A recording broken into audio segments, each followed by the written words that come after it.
Bonjour, êtres du petit peuple, elfes, fées et corrigans. Un grand merci à tous les nouveaux abonnés ainsi qu'aux anciens. Merci pour vos likes, vos partages et commentaires qui sont importants pour faire grandir la chaîne. Grâce à vous aussi, à votre soutien et vos partages et que la chaîne évolue. Donc, je vous retrouve aujourd'hui pour vous présenter ce petit oracle. Vous connaissez déjà celui-ci qui est de la même éditrice qui est Athènes Noctua Crystal Ball, que j'utilise régulièrement dans les petits shorts pour réponse à une question. Je pense que ça va vous parler. Voilà. C'est vrai que j'ai jamais fait sa présentation, mais éventuellement, si ça vous intéresse, vous me le marquez en commentaire. Donc aujourd'hui, je vais vous présenter celui-ci, qui ça fait un petit moment que je l'ai et j'ai pas encore eu l'occasion, donc du coup je me suis dit je m'y mets parce que j'ai pas mal d'autres petites surprises qui vous attendent au niveau des présentations, parce que j'ai été très gâtée il y a quelques jours. Donc vous aurez d'autres présentations dans les jours à venir. Donc celui-ci, il s'appelle The Witch's Familiar Runic Oracle, donc de Athènes Noctua. Donc je vais vous faire un petit complément en fait avec ma première vidéo que je vous ai fait dans les arts divinatoires. Vous trouverez dans la playlist, je vous mettrai le lien en dessous dans la description, où ça parle des runes. Voilà. Donc pour ma part, je vous l'avais déjà dit, moi je travaille uniquement avec vraiment les vraies runes en pierre. Donc ce petit oracle, moi ça a été un coup de cœur, plus par rapport aux animaux totems. Donc au fil de la vidéo, je vous expliquerai un petit peu comment je vois les choses. Voilà. Donc je vais vous le sortir de sa petite boîte. C'est une petite boîte cloche traditionnelle, un petit prix tout doux. Là c'est marqué en US, donc ça doit faire à peu près dans les 13 €. C'est un oracle qui doit venir des États-Unis, je crois, il me semble. Je l'avais commandé sur Amazon, je crois. Oui, c'est ça, les deux, ils venaient d'Amazon. Ça, c'est mes enfants qui ont dû me l'offrir, je crois, l'année dernière. Et donc, le petit livret, je ne vais pas vous le traduire, parce que c'est en anglais, en fait. Donc pour ceux qui parlent l'anglais, c'est très bien. Moi, pas spécialement. Bon, je connais les runes, donc je ne vais pas spécialement, on va dire, m'en servir de ce côté-là, puisque je vous dis, moi, je vais plus prendre la carte par symbolique d'animaux totems. Voilà. Donc du coup, là, vous voyez, vous avez des petits tirages, bien sûr, comme dans tout autre oracle. Et puis après, vous avez chaque rune avec son explication. Mais bon, comme je vous dis, c'est en anglais. Donc du coup, on va faire un petit récapitulatif sur les runes. À savoir que dans la précédente vidéo, je vous en avais déjà parlé, ce sont un alphabet, ce qu'on appelle des alphabets runiques. Donc il y a 3 catégories qui viennent de différentes régions. Donc nous avons les runes scandinaves, nous avons les germaines de Germanie, et nous avons aussi de anglo-saxonnes. Donc comment ça s'appelle? Celui que j'utilise, c'est plutôt celui que les germaniques appellent plus précisément le futark. Et se compose en fait de 3 aètes. Donc ça, je vais vous l'expliquer au fur et à mesure. Ok. Donc pour ce futark germain, il y a 24 runes associées à la rune blanche. Bon, certains ne la prennent pas, moi oui. Moi, je la trouve tout aussi importante que les autres. Après, les anglo-saxons, eux, ils ont des nombres 33. Et les Scandinaves n'en utilisent que 16. Voilà, ça c'est la petite aparté, on va dire. Et donc, je vais donc vous expliquer un petit peu les runes, etc. Et aussi ces petites cartes en présentation. Du coup, je vais rapprocher. Donc comme je vous ai dit, il y a 3 aètes. Je vais vous les mettre sur le plateau. Hop. On va commencer par le premier. Voilà, comme ça. Donc ce premier aète, c'est ce qu'on appelle, qui sont donc 3 familles bien distinctes, hein. Il y a 3 familles de 8 en fait. Donc ce premier aète fait référence à la déesse Freya, la déesse de l'amour, de la fertilité, de la beauté, de la magie et de la guerre. Elle exprime ce qui a trait à la vie et au quotidien. Donc avec celui-ci, c'est tout ce qui va se consacrer au commencement, à la vie quotidienne, aux expériences dans la matière, aux relations, aux connexions au divin, à l'interaction entre l'intérieur et l'extérieur. Cet aète associé au printemps nous guide vers une vie de famille ou une vie personnelle épanouie. Donc ça, c'est pour les premières runes, hein, les premières 8 runes. Ok ? Donc du coup, je vais vous montrer les 8, on va dire, animaux totems associés à chaque. Donc c'est pareil, en prononciation, il y a plusieurs, bien sûr, comme je viens de vous l'expliquer, origines, hein, ça vient soit de Scandinavie, soit de germanique ou anglo-saxonne. Donc vous avez plusieurs prononciations également, d'accord ?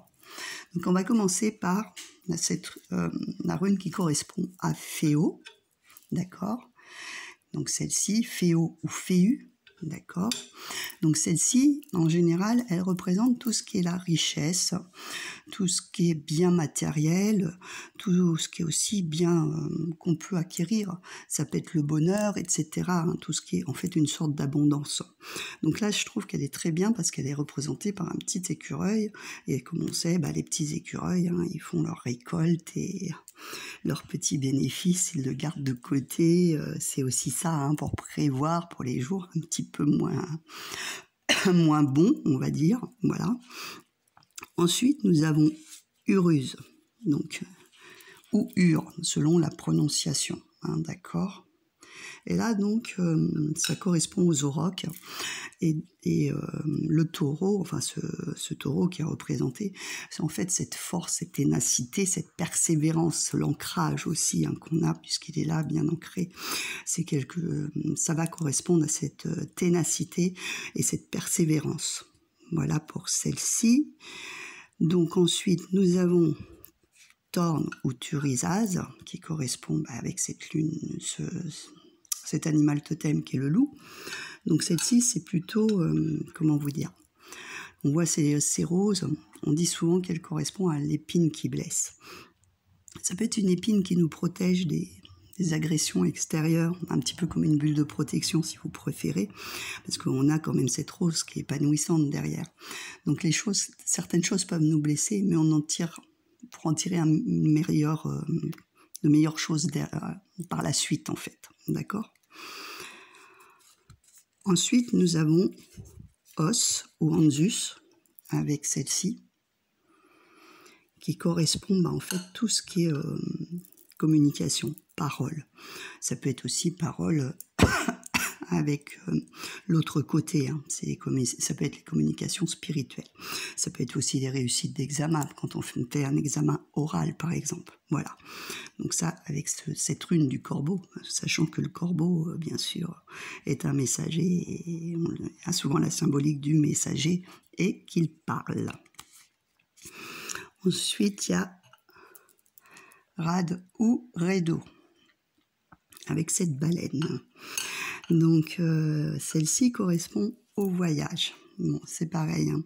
Les voyages, c'est tout à fait les déplacements physiques, mais ça peut être aussi des déplacements spirituels. Des déplacements plutôt, là, comme on voit avec cette baleine, plutôt fluides, hein, qui vont dans le bon sens, hein. Après, selon les runes que vous tirez, bien sûr, c'est comme dans le tarot, c'est comme dans les oracles. Avec l'association, on voit si ce voyage doit être fait ou pas. Alors, la prochaine, c'est Ken ou Kenaz, qui correspond à la lumière, au feu. Ça peut être le feu intérieur, le feu de la connaissance, le feu du savoir, hein, la sagesse aussi, hein, et ce feu de la passion aussi qui peut nous animer. Ensuite, nous avons Qu'est-ce que j'ai fait? Ça c'est Ken, il m'en manque une, elle est derrière, elle est déplacée. C'est moi qui l'ai mal mis, peut-être. Ouais, c'est peut-être l'inverse. Ça doit être Gébo avant et Win. Non, c'est ça. C'est moi qui ai dû la déplacer sans le faire exprès. Donc, nous avons Win ou Winjo, avec ce petit colibri et cette fleur. Donc ça, c'est tout ce qui est joie, bonheur, épanouissement. C'est quelque chose de plutôt gai, quelque chose qui fleurit, hein, la joie, le bonheur. On est toujours épanoui. Donc voilà pour celle-ci. Et ensuite, nous avons Gifu ou Gébo, avec ce magnifique signe, mon animal totem pour moi, hein, comme certains le savent déjà. Pour ceux, c'est pareil, je vous la mettrai en association, qui n'ont pas vu la vidéo, voir un signe ou un signe, vous comprendrez tout à fait de quoi je parle. Un petit clin d'œil à ma maman.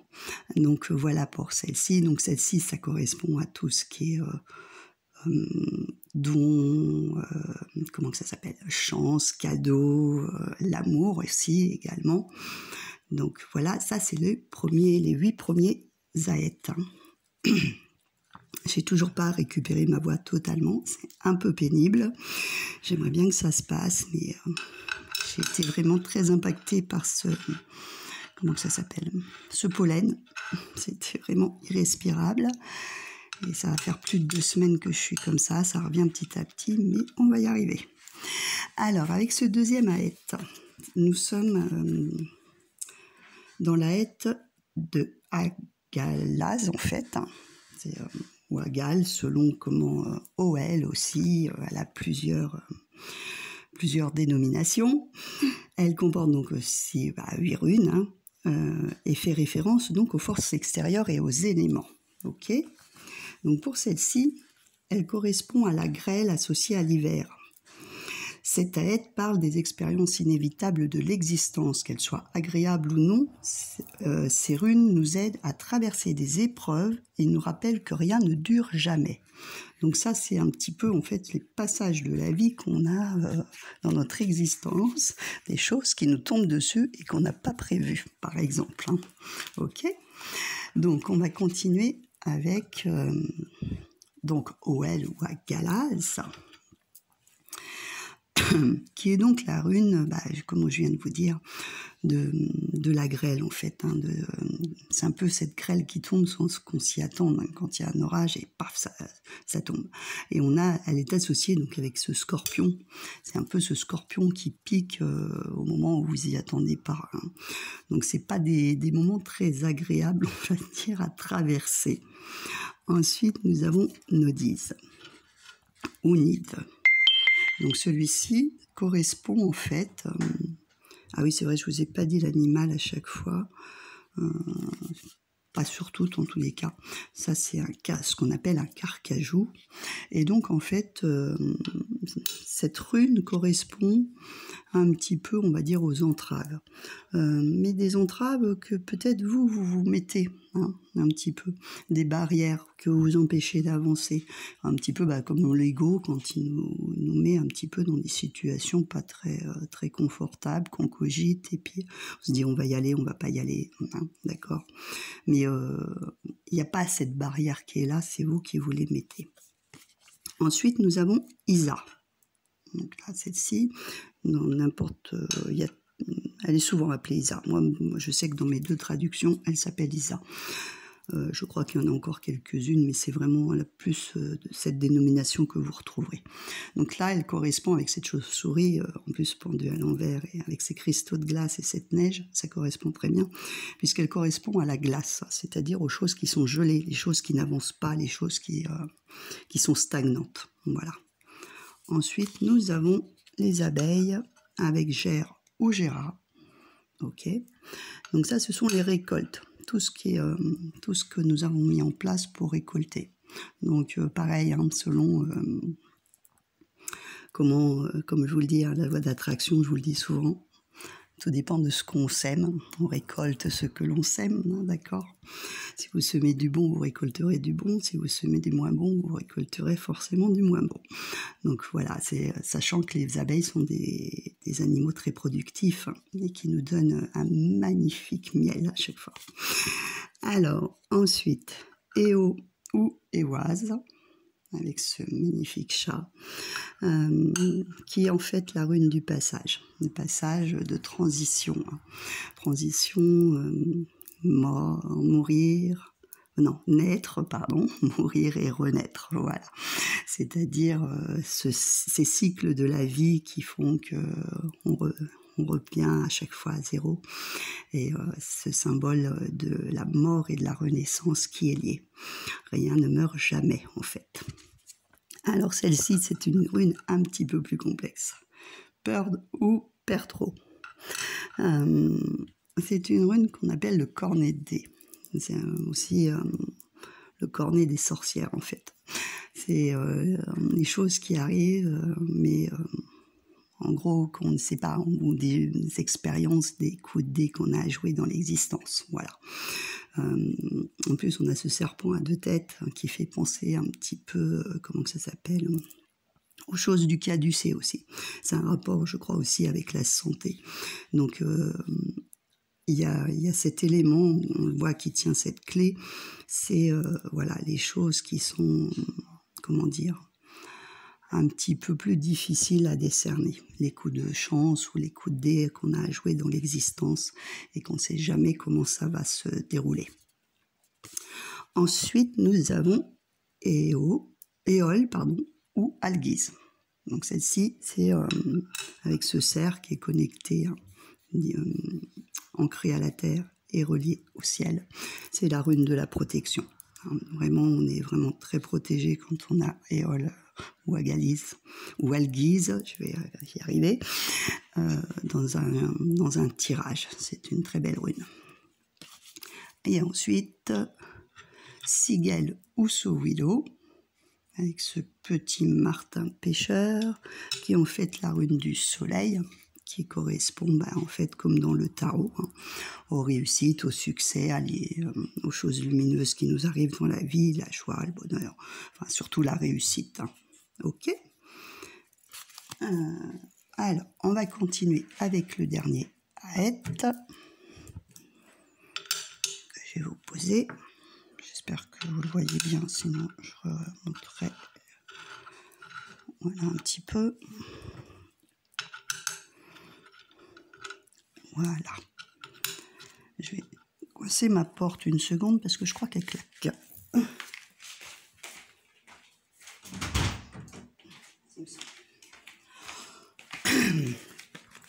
Alors, ce dernier Aet exprime tout ce qui a trait au spirituel, au sacré et à la foi. Et bien sûr, c'est la Aet de Tyr, par contre, je m'excuse, je ne vous l'ai pas dit. Donc, c'est l'âme enfin incarnée qui se reconnaît comme telle, entame sa quête spirituelle, comme la fin de l'été et de l'automne. Les runes de ce dernier Aet guident vers l'aboutissement du parcours spirituel dans l'union avec le grand tout, pour un éternel retour. Donc, on va continuer avec les petits animaux totems et les runes associées. Donc, nous avons Tyr ou Tiwaz.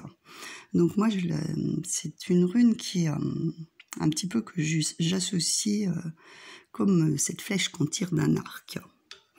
C'est les buts à atteindre, en fait. Les objectifs que l'on se fixe et qu'on ne veut surtout pas perdre, d'ailleurs. Quand on met sa flèche dans un arc, c'est pour atteindre vraiment sa cible. Voilà. Donc ça, c'est vraiment le but à atteindre pour moi. Ensuite, nous avons Burk ou Berkano, qui correspond en fait à tout ce qui est fertilité. Pareil, une certaine abondance dans tous les domaines de votre vie. Les choses fertiles, les choses qui abondent. Vous pouvez très bien planter un jardin et que votre jardin soit super florissant, par exemple. Après, c'est vraiment aussi la fertilité si vous avez l'intention pour une naissance d'un enfant. D'accord ? Ensuite, nous avons Éwiz ou Éoise, qui correspond au cheval. Donc le cheval, c'est la liberté, c'est aussi comment dire, cette action, cet élan qu'on a d'aller de l'avant, voilà, de partir sans rien, en fait, sans vraiment être bloqué. Voilà, on a quelque chose dans notre vie, paf, il y a un truc qui se déclenche et hop, avec le Éoise, on y va. On ne cherche pas à comprendre, on y va, on fonce un petit peu, on va dire ça comme ça. Ensuite, avec Manu ou Manase, avec cette petite... comment ça s'appelle? J'ai perdu le nom. Je le sais en plus. C'est celui qui est dans le Roi Lion. Bon, ceux qui m'aideront pour me retrouver, pourtant je la connais. Et du coup, c'est plus le côté humanité, le partage, la famille, voilà. Mais vraiment ce côté humanitaire pour aider à aller vers les autres. Ok ? La prochaine, c'est l'Agu ou la Guse, comme vous voyez avec sur cette petite carte avec cette hippocampe. Là, c'est vraiment ce qui correspond à la rune de l'eau, donc tout ce qui est émotionnel, mais une émotion plutôt fluide et douce. Bon, sauf si on a des runes, bien sûr, qui sont pas très cool avec, mais normalement, ce sont des émotions beaucoup plus, en fait, qu'on a appris à gérer. Voilà. La prochaine, c'est Ing ou Ingwaz, avec ce magnifique lion. Là, on le voit très stable, très... Voilà. Il a acquis certaines choses, il est dans, comment dire, un petit peu comme l'empereur, voilà. Voilà, il sait poser les choses, il sait comment il va gérer tout ça. Comme on dit, hein, c'est lui le roi. Il est, voilà, c'est cette rune qui en impose, voilà, on a à faire son parcours de vie, en gros, c'est un petit peu comme dans le tarot. Et maintenant, voilà, les choses sont bien posées et placées. Ensuite, nous avons Odel ou Otala. Ça, c'est tout ce qui est, en fait, les biens de nos ancêtres. C'est aussi les biens matériels, comme une maison qu'on transmet de génération en génération. En plus, elle est bien représentée avec ce Bernard l'Ermite, avec sa maison sur le dos. C'est vraiment les biens qu'on reçoit. Nos héritages aussi ancestraux. Et pour finir, entre guillemets, nous avons Durg ou Dagaz avec ce papillon qui met en fait ce symbole de jour qui revient en fait de cet épanouissement, de ce papillon qui sort du cocon, c'est tout à fait ça. C'est après avoir traversé tout un cheminement, on renaît en fait un petit peu, voilà, et on s'épanouit vers un jour nouveau pour déployer ses ailes et aller vers une nouvelle vie. Donc ça, ce sont les animaux totems qui correspondent à chaque rune. Donc comme je vous l'ai dit, moi je me sers uniquement des runes en pierre, hein, parce que dans la tradition ancestrale, je n'arrive pas à en déroger. Hein. Il y en a qui se servent d'oracles ou de cartes comme celui-ci. Moi, c'est pas mon but premier. Je veux rester dans les traditions puisqu'on doit respecter certaines règles. Hein. Ce sont des choses ancestrales, tout comme le tarot. Il faut le manier avec un grand respect. On ne fait pas du n'importe quoi, n'importe comment. Mais bon, ça, c'est une autre histoire. Et je vais vous parler un petit peu de la rune blanche qu'on appelle Word ou la rune d'Odin, que je vais vous mettre un petit peu en explication et je vais vous lire un petit peu à quoi elle correspond. Je vais vous lire un petit texte qui va vous expliquer un petit peu ce qu'est cette rune. Alors, la rune d'Odin, c'est ce qu'on appelle la rune blanche aussi également. Donc elle est la rune qui correspond au destin relatant des événements inévitables. Donc c'est des choses qu'on ne sait pas. voilà, qu'on ne peut pas savoir réellement. Elle correspond aussi aux 3 normes, c'est-à-dire le passé, le présent, le futur. Je vous ai mis ma boule de cristal parce que c'est un petit peu comme sur le temps, la jeune fille. Alors, je ne sais pas si vous allez bien la voir. Est-ce qu'on peut l'agrandir? Ah, je ne suis pas bien cadrée. La jeune fille, voilà. Ensuite, la femme, bien sûr. Et ensuite, la troisième, la vieille femme. Voilà. Donc, en fait, cette rune blanche correspond au passage du temps. Voilà. Elle peut correspondre au passé, au présent, au futur aussi. C'est aussi des choses qu'on ne sait pas. Voilà. Il n'est pas encore le moment de dévoiler, qu'il n'est pas encore temps. Donc je pense qu'elle est quand même aussi importante et qu'on ne passe pas à côté. Je vais vous expliquer aussi un petit peu d'où vient un petit peu en fait l'origine de cette mythologie runique, hein, avec Odin bien sûr. Donc selon la légende, les runes possèdent un pouvoir auquel même les dieux les plus puissants n'ont accès.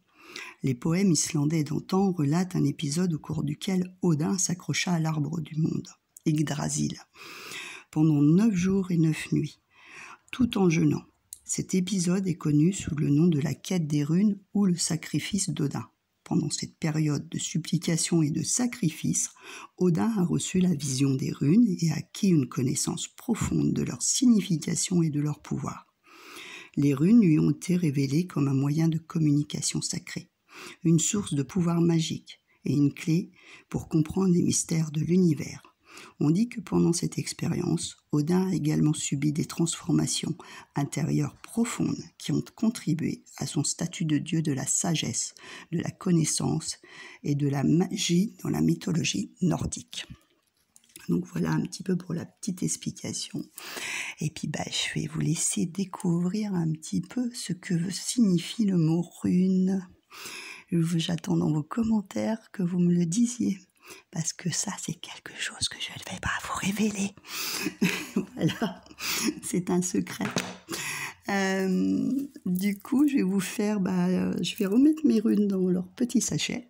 Je vais piocher. Et on va voir quel animal totem en ressort. Voilà, moi je vais procéder de cette manière. Après, pour ceux qui... Chacun fait comme il veut. Voilà, on va dire ça comme ça. Mais bon, tout dépend de ses croyances aussi. Mais bon, je vous assure que tout ce qui est ancestral, il ne faut pas le prendre à la légère. Voilà. Travailler avec un oracle n'est pas la même chose que travailler avec un tarot ou travailler avec des runes. Après, s'il y a des revers de bâton, des revers de médaille, chacun s'en prend à soi-même. Donc, voilà. Donc, tout était remis dans le petit sachet. Et je vais aller en piocher une. Je vais vous en piocher 3, en fait. Hop. Et une petite dernière. Waouh. Donc, on va associer avec les animaux totems. Donc, nous avons Winjo. Nous avons Rad ou Redo. Et nous avons Pearl. Ok, ou Pertro, selon comment ça s'appelle, la prononciation. Voilà. Alors, petite interprétation. Donc, nous avons Win, comme je vous ai dit tout à l'heure, hein, qui correspond à la rune de la joie, du bonheur, de l'épanouissement. Hein. Nous avons Redo, qui nous parle de voyage, hein, de déplacement, de moyens de locomotion aussi. Hein. Donc, moi, je pense que vous allez trouver la joie, du bonheur pendant un voyage, mais pas un voyage n'importe lequel. Ça peut être un voyage spirituel comme ça peut être un voyage physique, déjà d'une part, mais c'est un voyage auquel vous ne vous y attendez pas. c'est quelque chose qui va se décider peut-être à l'improviste, sur un coup, comme ça, d'un seul coup. Vous allez peut-être partir un petit peu, comme on dit, à l'aventure. Voilà. Ça va être un petit peu cet ordre d'idées. Donc, mais un voyage qui, même s'il est décidé comme ça à l'improviste, c'est un voyage qui sera très bénéfique et qui va vous apporter beaucoup de joie et de bonheur. Donc voilà pour ces petites explications en complément de ma première vidéo. Bon, je m'excuse pour ma voix, hein, j'espère que ça reviendra mieux parce que je voudrais vous faire d'autres présentations, j'ai plein d'oracles à vous présenter. Et puis voilà, donc dites-moi en commentaire ce que vous en pensez. Je sais que je fais un petit coucou à Zazie parce que je sais qu'elle est très intéressée par le tirage des runes, qui a une chaîne YouTube aussi. Je pense que ça va beaucoup lui parler, ça va beaucoup l'aider parce qu'elle veut un petit peu approfondir ce domaine. Donc, grande patience, grande persévérance. Ça se travaille beaucoup, énormément, tout comme le tarot, tout comme la boule de cristal aussi. C'est pas quelque chose qui se fait en 5 minutes, hein, c'est pas quelque chose qu'on apprend comme ça. Donc voilà pour cette vidéo. Je vous retrouve pour une prochaine vidéo de présentation. Ça sera la surprise. Je vous dis à très vite.